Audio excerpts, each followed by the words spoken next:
നടിയെ പീഡിപ്പിച്ച കേസിൽ നടൻ ഇടവേള ബാബുവിനെ പോലീസ് അറസ്റ്റ് ചെയ്തു. ചോദ്യം ചെയ്യലിന് പിന്നാലെയാണ് പ്രത്യേക അന്വേഷണ സംഘം അറസ്റ്റ് രേഖപ്പെടുത്തിയത്. കേസിൽ ഇടവേള ബാബുവിന് മുൻകൂർ ജാമ്യമുള്ളതിനാൽ നടപടിക്രമങ്ങൾക്ക് ശേഷം വിട്ടയച്ചു.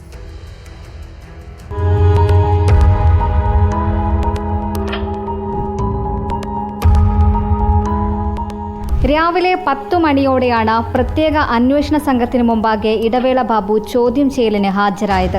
3 മണിക്കൂറോളം AIG G പൂങ്കുഴലിയുടെ നേതൃത്വത്തിലുള്ള അന്വേഷണ സംഘം ഇടവേള ബാബുവിനെ ചോദ്യം ചെയ്തു. ചോദ്യം ചെയ്യലിന് ശേഷം എറണാകുളം ജനറൽ ആശുപത്രിയിൽ എത്തിച്ച് ലൈംഗികക്ഷമത പരിശോധന നടത്തി. സ്വാഭാവിക നടപടിക്രമം എന്നായിരുന്നു ഇടവേള ബാബുവിന്റെ പ്രതികരണം.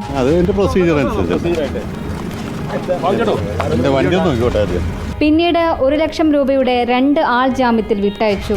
എറണാകുളം നോർത്ത് പോലീസ് സ്റ്റേഷനാണ് ഇടവേള ബാബുവിനെതിരെ കേസെടുത്തത്.